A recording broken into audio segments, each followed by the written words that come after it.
Before you write a single word of email one, we have to decide who this cadence is for, meaning who's the audience. And I don't mean marketing as a broad label, or IT, or even the CIO. What I mean is a specific human with a real day job, real pressure, and real priorities.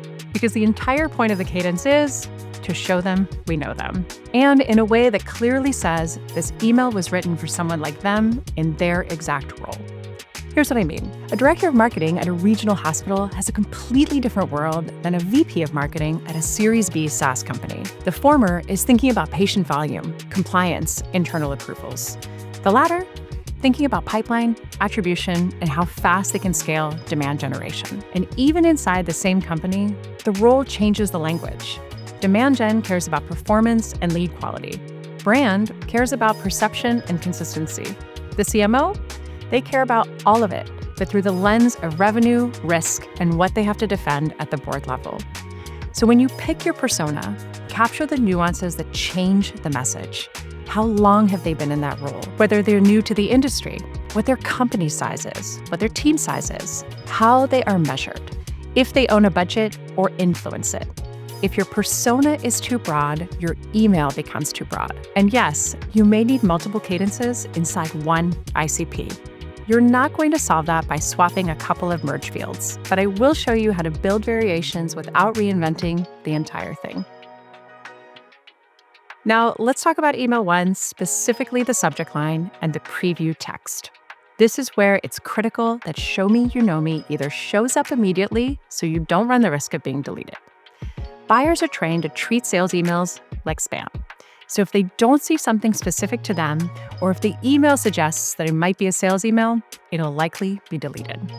If email one fails, the odds are exponentially lower that your remaining cadence will make an impact. So let's talk about your subject line first. Your subject line has one job: earn the open. That means it can't look like every other subject line in that reader's inbox. Not meeting inquiry, not company name plus company name, and certainly not quick question name. Those scream, I want to sell you something. What works is a subject line that feels like it could only be meant for them, or someone exactly like them. If you've been a follower of mine or a follower of Samsales for some time, you'll know that we promote ensuring your subject line contains keywords or phrases that could only make sense to that one person reading them. For example, here's a subject line made just for me: Barefoot Contessa plus Nickelodeon Classics plus Switzerland. Now, it doesn't make any sense to you, but why does it stand out to me? Because if you look at my LinkedIn profile, you'll learn that I love Barefoot Contessa, that I was on a Nickelodeon game show as a kid, and that I originally hail from Switzerland.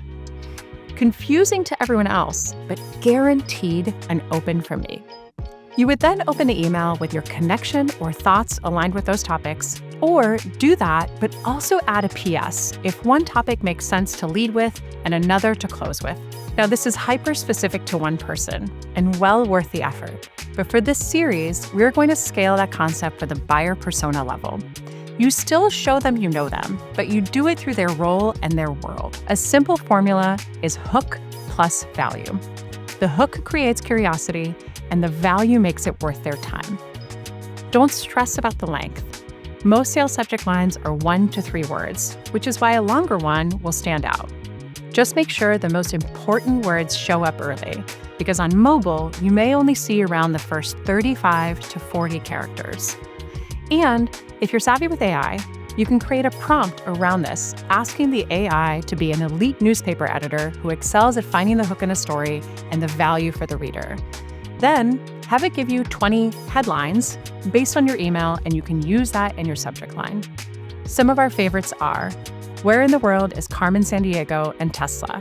For a few hundred buyer personas at Tesla who just put on a traveling car show. Or doubling revenue in 3 years with Salesloft, for a UK-based bank who put out a press release about doubling their revenue in 3 years. Now, the preview text, which is the first few words showing up on the first line of your email after the subject line. On mobile, again, you might only get a small slice, 35 or so characters. On desktop, you might get a little bit more, up to 140. Either way, those first few words matter. Your goal is simple. Do not announce, "This is a sales email," with something like, I hope this email finds you doing well. Or by jumping right into your value proposition with language like name. I'm getting in touch because we help companies like Salesloft do X. Instead, a clean opener that works is, we have yet to be properly introduced, but I'm Sam McKenna, and I'm part of the team at Samsales. Notice how I said team, not my sales title? I mean, we want to get this thing open, don't we?